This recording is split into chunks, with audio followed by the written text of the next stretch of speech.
अहम खबर शामिल करेंगे वाशिंगटन से। तर्जुमान अमरीकी महकमा खारजा नेड प्राइस की न्यूज़ ब्रीफिंग। भारत को मजहबी आज़ादी की पामाली पर रेड लिस्ट में क्यों शामिल नहीं किया गया, ये सवाल किया गया, जिसके जवाब में उन्होंने कहा कि मजहबी आज़ादी से मुतल्लिक तमाम ममालिक से बात करते रहते हैं। मजहबी आज़ादी से मुतल्लिक दीगर ज़राए से भी ली जाती हैं। और इसके अलावा नेड प्राइस ने कहा कि मजहबी आज़ादी से मुतल्लिक तहफ़्फ़ुज़ात भारत तक पहुँचाते रहते हैं। मजहबी आज़ादी इंसानी हुकूक का एहतराम मुश्तरका बुनियाद और इक़्तिदार का हिस्सा है। हासिल शुदा हक़ाइक़ में फ़ैसला किया कि भारत किसी लिस्ट में शामिल नहीं है। वाशिंगटन से आपको अहम खबर से आगाह कर रहे हैं तर्जुमान अमरीकी महकमा खारजा नेड प्राइस ने न्यूज़ ब्रीफिंग की, जिसमें उनसे सवाल किया गया कि भारत को मजहबी आज़ादी की पामाली पर रेड लिस्ट में क्यों शामिल नहीं किया गया।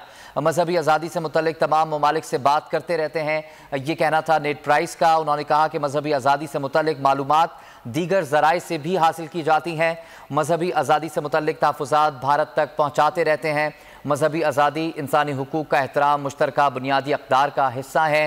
हासिल शुदा हक़ाइक़ में फ़ैसला किया कि भारत किसी लिस्ट में शामिल नहीं है। तर्जुमान अमरीकी महकमा खारजा नेड प्राइस की न्यूज़ ब्रीफिंग, जिसमें भारत से मुतल्लिक जब सवाल किया गया तो उन्होंने कहा कि भारत को मजहबी आज़ादी की पामाली पर रेड लिस्ट में क्यों शामिल नहीं किया गया, ये सवाल किया सहाफ़ी ने।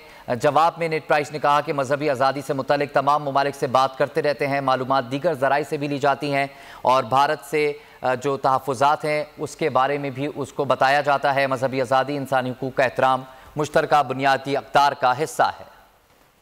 तारीख में पहली बार इमरान खान, आसिफ अली जरदारी, शहबाज शरीफ, मरियम नवाज, मौलाना फजल रहमान और बिलावल भुट्टो सब एक साथ जल आ रहे हैं सिर्फ बोल पर। सबसे ज्यादा व्यूज और सबसे ज्यादा रेटिंग के साथ बोल आज भी रहा नंबर 1 पर। सब्सक्राइब करें और बेल दबाएं ताकि कोई खबर रह न जाए।